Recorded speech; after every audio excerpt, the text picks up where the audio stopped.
The soft golden light of autumn filtered through the maple trees as I pulled into the driveway of my childhood home. The familiar two-story colonial with its faded blue shutters and wraparound porch had always been my safe harbor, the place where my roots ran deepest.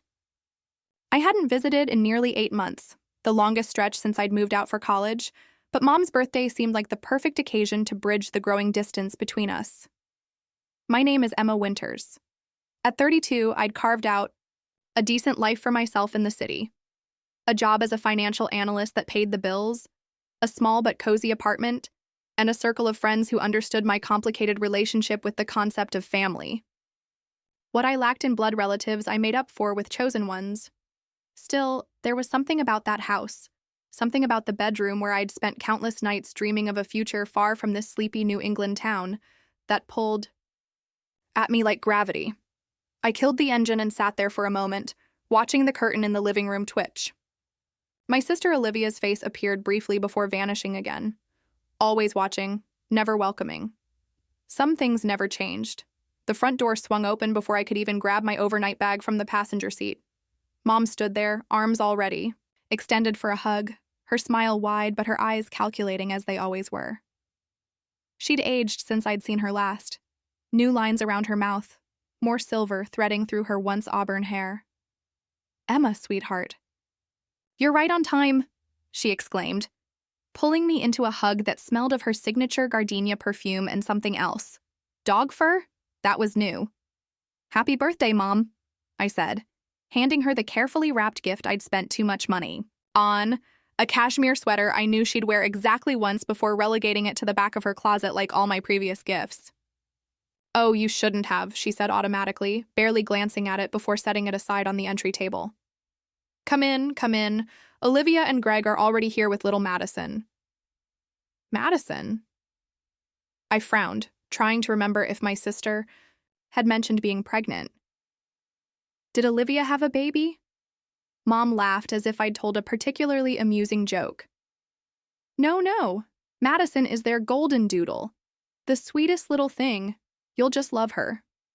A dog. Of course. Olivia had always been more interested in pets than people. As a child, she'd cycled through hamsters, guinea pigs, and even a ferret that had terrorized the household for 3 memorable months before Mom put her foot down. I should have known she'd end up with one of those designer hybrid dogs. Inside, the house looked much the same as it always had. The living room with its outdated floral sofa, the dining room with the antique china cabinet that had been Grandma's pride and joy, the kitchen with its sunny yellow walls that Mom had painted herself 20 years ago and refused to update despite Dad's frequent offers. Speaking of Dad, he emerged from his study, reading glasses perched on the end of his nose, looking distracted as usual. "Emma," he said, as if confirming my identity to himself. "Good to see you." We shared an awkward half-hug that had become our standard greeting since I'd left for college. Once upon a time, he'd been my hero, the man who built me bookshelves, and taught me to change a tire. Now, we were practically strangers occupying the same DNA. Olivia sat primly on the edge of the sofa, her husband Greg beside her, his arm draped over her shoulder in that possessive way that had always made me uncomfortable. My sister and I shared the same dark hair and pale complexion, but that's where the similarities ended. While I'd inherited Dad's lanky frame and introspective nature, Olivia had gotten Mom's curves and social prowess. She was 2 years younger, but had always seemed light years ahead in terms of what mattered in our family. Marriage, a house in a good neighborhood, and a devoted husband with partnership potential at his law firm. "Hey, Em," she said, not bothering to stand. "You remember Greg?" "Sure." I nodded at her husband, who gave me a tight smile. We'd met exactly 3 times, including their wedding, where he'd cornered me by the bar to explain in excruciating detail the tax benefits of marriage. "Where's the birthday girl?" I asked, forcing enthusiasm into my voice as I looked around for my sister's dog. I wasn't a pet person, but making nice with Olivia's latest obsession seemed the path of least resistance. "Oh, she's upstairs napping," Olivia said, checking her watch. "She'll be up soon for her afternoon walk." "I've set up the guest room for you," Mom interjected, picking up my overnight bag. "Just for tonight, right? You said you have to head back tomorrow?" "Yeah, I've got a meeting Monday morning I can't miss," I lied. The truth was, I couldn't stomach more than one night of family time. Even that felt like stretching my emotional endurance to the breaking point. "I'll put your bag upstairs while you catch up," Mom said, already heading for the staircase. I followed, wanting to freshen up before dinner. "Actually, Mom, I can take it up," I said, reaching for my bag. "I want to see if my old room needs anything." I brought some new books for the shelf, and I thought I might leave them there for next time. It was a small thing, adding to the collection I'd maintained since childhood, but it helped me feel connected to this place even when I was gone. A strange look passed between Mom and Olivia. So brief I almost missed it. "Oh, about that," Mom began, her voice taking on that artificially bright tone she used when delivering bad news. "We've had to make a few changes around here." My stomach dropped. "What kind of changes?" "It's just that, well, since your father retired, we've been downsizing a bit. And when Olivia and Greg come to visit with Madison, they needed somewhere for her to stay that was comfortable." The pieces clicked together with nauseating clarity. "You gave my room to Olivia's dog?" "Not gave," Dad interjected quickly. "Repurposed, temporarily." "For the dog," I repeated flatly. "Madison needs her space," Olivia said defensively. "She gets anxious in new environments, and having a dedicated room for her helps keep her calm. We brought her crate, her toys, her special bed." "You put a dog crate in my bedroom." The words felt absurd coming out of my mouth. "Your old bedroom," Mom corrected gently. "Emma, sweetheart, you've been gone for, 14 years now? You visit maybe twice a year. It just didn't make sense to keep that room as a shrine to your childhood when it could be useful." Useful. For a dog. The room where I'd plastered the walls with posters of bands and movie stars. Where I'd studied for the SATs until my eyes burned. Where I'd cried the night my first boyfriend broke up with me. Where I'd hidden after Dad. And I had that explosive fight about my college major, when he'd wanted business and I'd chosen literature. That room, my sanctuary, was now a glorified doghouse. "Don't be dramatic," Olivia sighed. "It's not like we threw away your things. They're in boxes in the attic." The thought of my books, my photographs, my collection of vintage vinyl records, all the pieces of myself I'd carefully cultivated, stuffed into cardboard boxes and hidden away like embarrassing evidence, made something twist painfully in my chest. "I see," I said, my voice unnaturally calm. "And where am I supposed to sleep?" "The guest room is all made up for you," Mom said brightly. "It's actually nicer than your old room. We got a new mattress last year, and the morning light is just beautiful." The guest room. Because that's what I was now. A guest in my own family home. Not Emma Winters, daughter, sister, member of this household. Just a visitor passing through. "Great," I said, the word like ash in my mouth. "I'll just go settle in." I took my bag from Mom and climbed the stairs, my legs feeling strangely wooden. At the top of the landing, I paused, unable to resist looking down the hallway toward my old room. The door was ajar, and through the opening, I could see unfamiliar shapes. A large padded dog bed, wicker baskets overflowing with plush toys, and what looked like a custom-built feeding station where my desk used to be. The walls, once covered with my posters and photographs, had been repainted a soft blue. There was nothing left of me there. Nothing at all. In that moment, something shifted inside me. A tectonic plate of emotion sliding into a new position. The familiar feeling of being the family afterthought, the one whose needs and feelings always came second to Olivia's, crystallized into something harder, sharper. I'd spent my entire life making accommodations for peace, accepting that Mom would always favor Olivia, that Dad would always be disappointed I hadn't followed his career path, that holiday gatherings would always revolve around my sister's schedule and preferences. I'd swallowed my hurt when they'd missed my college, graduation because Olivia had a sudden appendicitis scare, which turned out to be nothing. I'd bitten my tongue when Mom had forgotten to mention my promotion at work, but spent 20 minutes at Thanksgiving dinner praising Greg's new office with a window. But this, erasing the last physical evidence that I had ever been a member of this family and doing it for a dog, this was the final straw. As I unpacked my overnight bag in the impersonal guest room with its beige walls and generic landscape paintings, I made a decision. I would get through this weekend with a smile fixed to my face. I would wish Mom a happy birthday, eat cake, make small talk with Greg about the stock market or whatever thrilled him these days. I would even pet Olivia's precious Madison and tell her what a good girl she was. And then I would go home and call Grandma's lawyer. What my family didn't know, what I'd never bothered to mention because it hadn't seemed important at the time, was that Grandma Jensen, Dad's mother, had left the house to me in her will. Not to Dad, not to be shared with Olivia, but to me alone. She'd pulled me aside at Christmas the year before she died, her arthritic hands clasping mine with surprising strength. "Emma," she'd said, her voice a conspirator's whisper, "I see how they treat you. I've always seen it. Your mother plays favorites, and your father is too wrapped up in his own disappointments to notice. But I notice." She'd pressed a small key into my palm. "This is for the safety deposit box at First National. Inside is my will. The house is yours when I'm gone. Not your father's, yours. Don't tell them until you need to." I'd been shocked into silence. The house had been in the Jensen family for generations. By all rights, it should have gone to her son, my father. Why? I'd finally managed to ask. Grandma's eyes had crinkled at the corners, sad but resolute. "Because you're the only one who truly loves this place for what it is, not what it represents or what it's worth. You're the one who asks about its history, who remembers which floorboards creak and which windows stick in humid weather. This house needs someone who sees its soul." She'd squeezed my hand one last time. "Just promise me you'll use this wisely.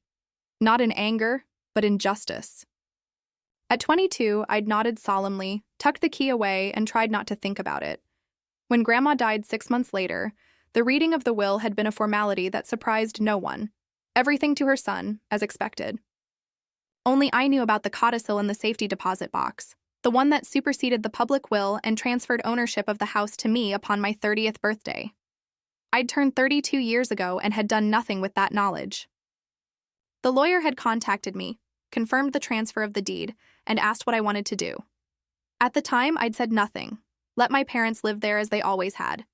Let them believe the house was still theirs. I had no need to upset the status quo. But now, watching Madison the Golden Doodle trot down the hallway toward what used to be my sanctuary, her rhinestone collar catching the light, I knew exactly what Grandma had meant about using my inheritance wisely. Not in anger, but in justice. Dinner was a strained affair, despite Mom's best efforts to keep conversation flowing. Dad retreated into his customary silence, emerging occasionally to offer a comment about the weather or to ask for the salt. Olivia dominated the table with stories about Madison's latest training class and Greg's recent victory in court. "So, Emma," Greg said during a rare lull, "still at the same company? What is it you do again? Accounting." "Financial analysis," I corrected mildly. "And yes, same firm. I actually led a major merger last quarter that saved the client about $30 million in unnecessary expenditures." "Oh, how nice," Mom said distractedly, already turning back to Olivia. "Now, tell me again about Madison's doggy daycare. It sounds just adorable." I felt that familiar sting, the one I'd grown so accustomed to over the years that it had become almost comforting in its predictability. The way my accomplishments were acknowledged with obligatory politeness before being immediately overshadowed by whatever mundane detail of Olivia's life required attention. After dinner, as Mom opened her gifts, I watched her face carefully. The cashmere sweater I'd bought earned a perfunctory "oh, how lovely" before being set aside. Olivia's gift, a photo album filled with professional photographs of her, Greg, and Madison posed in a park, received tears and exclamations of "I'll treasure this forever." Later that night, after everyone had gone to bed, I found myself wandering the house restlessly. In the moonlight streaming through the windows, the familiar contours of the living room took on a silvery, dreamlike quality. I ran my fingers along the banister my great-grandfather had carved by hand, feeling the smooth wood that generations of my family had touched. I stood in the doorway of the kitchen where Grandma had taught me to bake her famous apple pie, the recipe a closely guarded family secret she'd passed only to me. This house wasn't just a building. It was the physical embodiment of my lineage, of stories and memories that stretched back decades. And now it was mine. Not to keep, I realized with sudden clarity, but to steward. By morning, my plan was fully formed. Over breakfast, I maintained a pleasant demeanor, commenting on how delicious Mom's blueberry pancakes were, and asking Greg thoughtful questions about his latest case. I even sat on the floor of my former bedroom and scratched behind Madison's ears while Olivia looked on, approvingly. "You know," I said casually as I helped Mom wash the breakfast dishes, "I've been thinking about Grandma Jensen a lot lately." "Have you?" Mom replied, clearly surprised. She and Grandma had maintained a polite but distant relationship over the years. "Any particular reason?" "Just remembering how much she loved this house," I said, drying a plate with methodical care. She knew every inch of it, every story, every renovation, every family milestone that happened under this roof. "Your father's the same way," Mom said, nodding toward Dad, who was reading the newspaper in the living room. Jensen men and their ancestral home. Sometimes I think he cares more about these walls than the people in them. There was an undercurrent of bitterness there that I'd never noticed before. "Maybe," I said. "But I think Grandma understood something. About legacy that goes beyond just keeping a house in the family name." Mom gave me a curious look, but didn't pursue the conversation further. An hour later, I hugged everyone goodbye, even Madison, and promised to come back for Thanksgiving, if my work schedule allowed. As I drove away, watching the house recede in my rearview mirror, I felt not sadness, but a strange sense of purpose. The following week passed in a blur of meetings, not with clients, as I'd told my family, but with lawyers, nonprofit directors, and city officials. By Friday, everything was in place. I took a deep breath and made the call I'd been both dreading and anticipating. "Mom? Is Dad there too?" "Great. Can you put me on speakerphone? I have some news I want to share with both of you." Their voices came through together, a chorus of mild curiosity. "So," I began, my heart pounding but my voice steady, "you might be getting some official mail in the next few days, and I wanted you to hear it from me first." I paused, gathering my courage. "I've donated the house to New Beginnings. Shelter." The silence that followed was so profound I could hear the ticking of the grandfather clock in their living room through the phone. "You've..." "What?" Dad finally said, his voice unnaturally high. "Donated the house. To New Beginnings. You know, the shelter downtown that helps families get back on their feet. They've been looking for a property to expand their transitional housing program, and our house, the Jensen house, is perfect. 5 bedrooms, good neighborhood, close to public transportation and the community college." "Emma," Mom said, slowly, as if explaining something to a child, "this isn't funny. You can't donate something that isn't yours." "That's the thing," I said, surprising myself with how calm I felt. "It is mine. Has been for 2 years now. Grandma left it to me in a separate codicil to her will. The ownership transferred on my 30th birthday." Another long silence, this one heavier than the first. "That's impossible," Dad said flatly. "My mother left everything to me. We went through probate." "You went through probate on the public will," I corrected gently. "The codicil was private, held in a safety deposit box. I have copies of all the documentation if you'd like to see it, but I assure you it's completely legal and binding. The lawyer can confirm everything." But why would she do that?" Mom sputtered. "Why would she leave the house to you and not tell us?" I thought about Grandma's words, about using my inheritance wisely, not in anger but in justice. "She had her reasons," I said simply. "And I've had mine for keeping it quiet until now." "You can't just give away our home." Dad's voice had risen to a shout. "We've lived here for 40 years. Your mother and I raised you girls here. You have 6 months to find a new place," I said, the words painful but necessary. "The shelter's board has agreed to a gradual transition out of respect for your situation. They'll start by using just the garage apartment for administrative offices while you look for somewhere else. There's a very nice condo development for seniors about 15 minutes away that I think you'll like. All one level, maintenance included, and they allow pets," I added, thinking of Madison. "I don't understand," Mom said, and for the first time in my memory, she sounded small. Why would you do this to us? What have we done to deserve this? The question hung in the air between us, heavy with decades of slights and oversights, of moments when I'd been made to feel like an afterthought in my own family. But in that moment, I found I didn't want to enumerate them all. What would be the point? It's not about punishment, I said instead. It's about making a choice that feels right. That house has housed generations of Jensens. Now it's going to house dozens of families who need a safe place to land while they rebuild their lives. I think that's a legacy Grandma would be proud of. And what about our legacy? Dad demanded. What about everything we built? Your legacy, I said carefully, is in how you raised your daughters, in the values you instilled or didn't, in the way you made us feel or didn't. A house is just a house in the end. It's the people and the memories that matter. I let that sink in before continuing. I'll text you the contact information for the shelter's director and the relocation. Specialists they've hired to help with your transition. They're good people. They'll treat you with dignity and respect.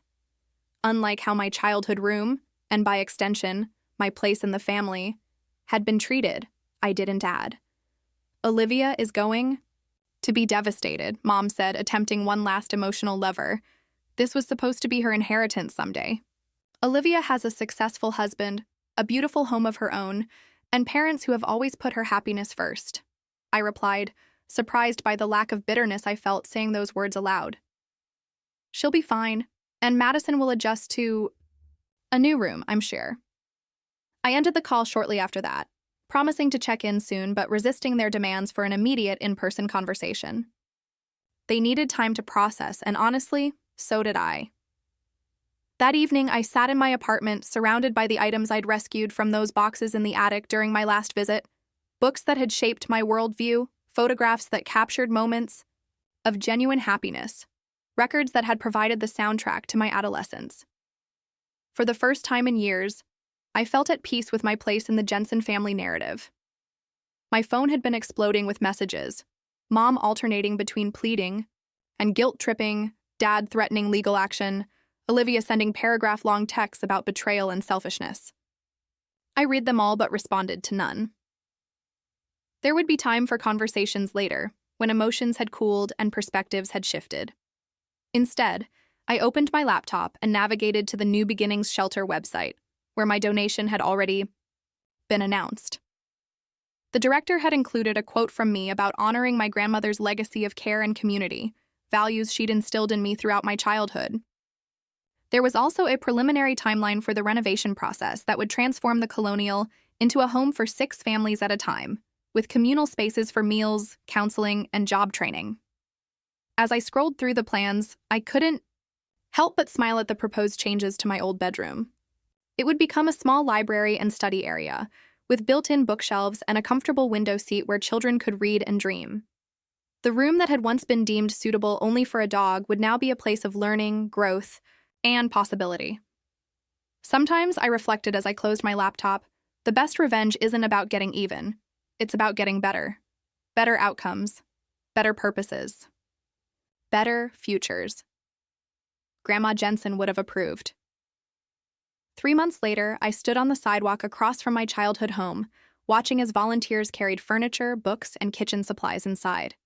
The old Jensen house was taking on a new identity. Windows freshly washed, flower boxes bursting with color, a new sign by the front door that read, "New Beginnings, where hope finds a home."